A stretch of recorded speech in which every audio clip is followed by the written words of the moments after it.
Всем привет! Значит, у нас в гостях Mercedes Sprinter 642. И здесь ошибки на недостаточное давление в рейле, на лендозон. Он, в принципе, недостаточная мощность двигателя. Ну, то есть выбивает ошибки на недостаточное давление. И вот вопрос даже не о недостаточном давлении, а вопрос о стуке, который мы заметили, связывается с изменением давления подкачки. То есть вот сейчас у нас топливный насос. И слышим, он у нас шелестит.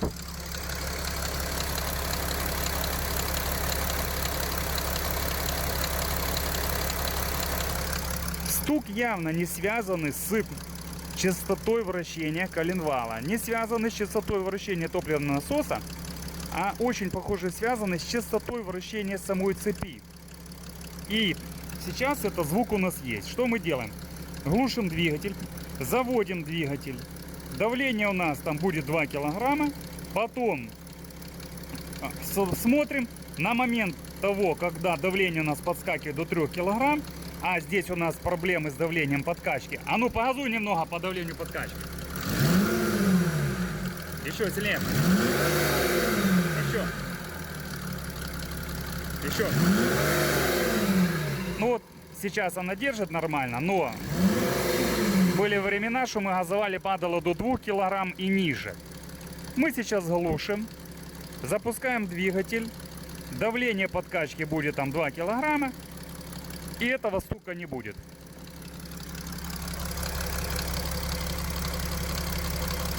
Глуши. То есть все, двигатель заглушили.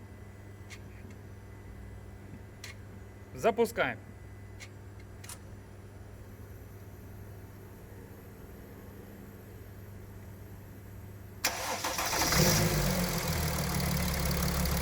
Стука нет.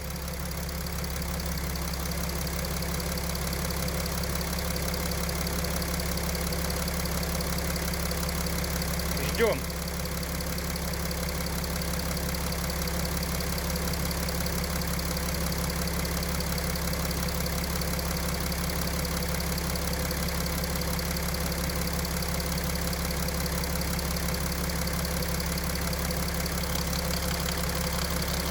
Все.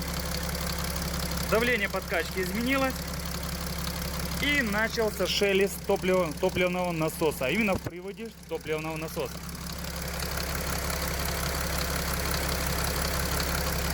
То есть, навряд ли, что что-то там у нас с насосом меняется.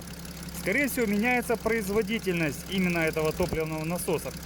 Изменяется шин-клапан наполнения и изменяется давление подкачки. Точнее, изменяется у нас производительность через этот топливный насос.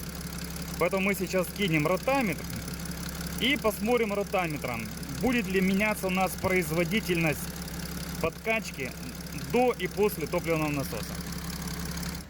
Так, подключили мы ротаметр электронный и смотрим.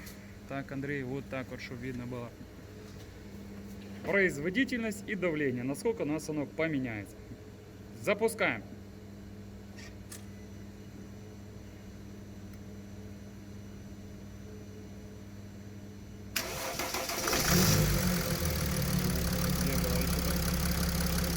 Так, 60 литров в час. Стука, грохота нет. Смотрим. Ну и давление тоже 2,5 сейчас у нас. Насос не стучит пока. Так, чуть-чуть упало.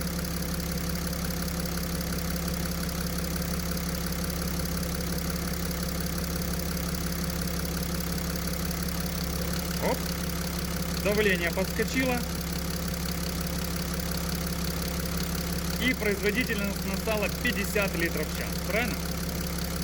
То есть мы можем тогда уверенно быть в том, что у нас производительность через топливный насос высокого давления меняется.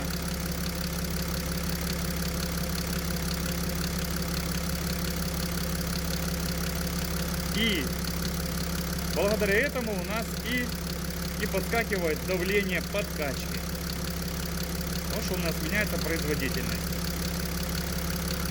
Так, ну, подключен у нас датчик, манометр и осциллограф к клапану наполнения, чтобы синхронизировать и понять, что же на самом деле у нас происходит. Что, Андрей, запускаем? Запускаем. Ты расскажешь, что у нас тут, куда и зачем и почему. Вот сейчас вот будем держать одновременно манометр и смотреть. Ну, я подключил тот управляющий провод, на него напряжение. Вот сейчас здесь будет шим. Шим. Все. Осциллограф Посоловского. Запускай. Так, давай. Видно? Да. Скважинность именно. Скважинность 36%.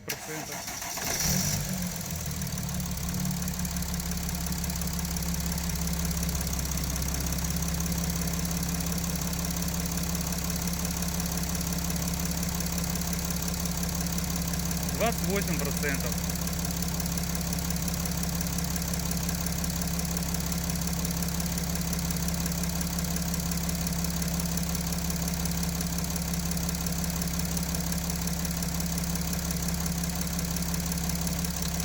Оп.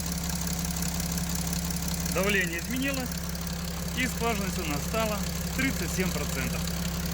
То есть, можно сказать, уменьшилась производительность насоса. И начался вот этот шум. И производительность тоже уменьшилась. То есть, меняется скважинность, что мы имеем. То есть, когда насос работает на большую производительность, шума нету. Как только он перестает работать на большую производительность, потребление топлива становится меньше, производительность насоса подкачки становится больше. Но это не говорит о том, что нормальный. Такое изменение не должно влиять на давление подкачки. То есть у нас всего лишь производительность упала на 10 литров в час, и у нас изменилось давление подкачки. Говоря об этих цифрах, мы можем сказать, что у нас все-таки недостаточная производительность топливного насоса, подкачивающего с баки. И благодаря этому тесту, так как у нас уменьшается производительность, то есть плунжерные пары у нас не полностью наполняются, благодаря этому у нас увеличивается люфт. То есть, если у нас плунжерные пары полностью наполняются и не дают постоянную нагрузку, то при небольшом наполнении плунжерных пар у нас происходит, похоже, или отрыв, или стихийная такая нагрузочка. Здесь, скорее всего, и сразу же влияет привод этого насоса на люфты. И начинается вот этот вот стук.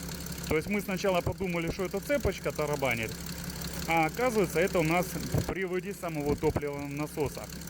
Вот это тут лязг такой стоит. Но не знаем, как отреагируют на дальнейшее, как говорится, наши предложения клиенту разобраться в этой теме. Возможно, продолжение видео будет, возможно, не будет. Суть всем ясна. Если дадут возможность разобраться, разберемся.